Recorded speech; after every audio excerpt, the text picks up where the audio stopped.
और बेसिकली हमने ये जो पोस्टर बनाया है इसका थीम है water is life, water is food.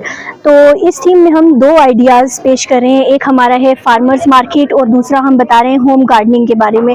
Farmers market का जो आइडिया है वो हम किस लिए दे रहे हैं, इसकी वजह ये है क्योंकि आजकल क्या होता है, हमारे जो ट्रेंड है, फार्मर्स जो है अपनी प्रोडक्ट्स ले जाते हैं सब्जी मंडी में, सब्जी मंडी से वो प्रोडक्ट जाते हैं शॉप्स में एंड देन वो हाउस तक पहुंचती हैं, हाउस होल्ड्स तक।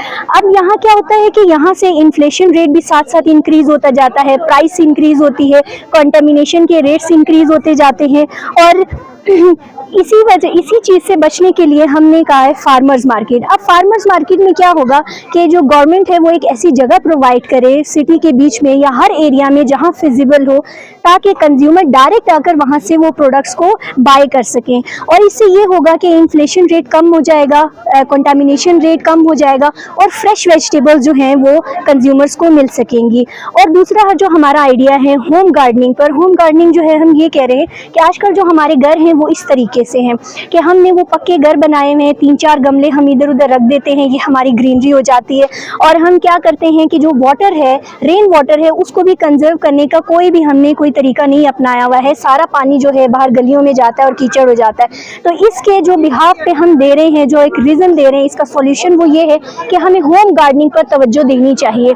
आपके पास जगह है तो आप हॉरिजॉन्टल गार्डनिंग करें, आपके पास जगह नहीं है तो आप वर्टिकल गार्डनिंग भी कर सकते हैं इस तरह से। और इसमें एक जो दूसरा फायदा ये है कि जब रेन वाटर आता है तो आप इसको कंजर्व कर सकते हैं, किसी बर्तन में उसको जमा करें और आप अपनी उसको गार्डन में यूज कर सकते हैं। इसके अलावा जो किचन वेस्ट है जो हार्मफुल नहीं है पौधों के लिए, वो भी आप यहाँ पर एज अ फर्टिलाइजर यूज कर सकते हैं। अब ये इन्वायरमेंट को इससे क्या फायदा पहुँचता है, इन्वायरमेंट को इससे ये फायदा पहुँचता है कि जैसे जैसे हमारे इन्वायरमेंट में प्लांट्स ज़्यादा होते जाते हैं, ग्रीनरी बढ़ती जाती है, तो जैसे सूरज पड़ता है प्लांट्स पे तो इससे क्या होता है, एवेपोरेशन रेट इंक्रीज होता है। जब वाटर वेपर्स रिलीज होते हैं यहाँ से तो ऊपर जाके क्लाउड्स बनाते हैं, ये जिस प्रोसेस को हम ट्रांसपायरेशन कहते हैं।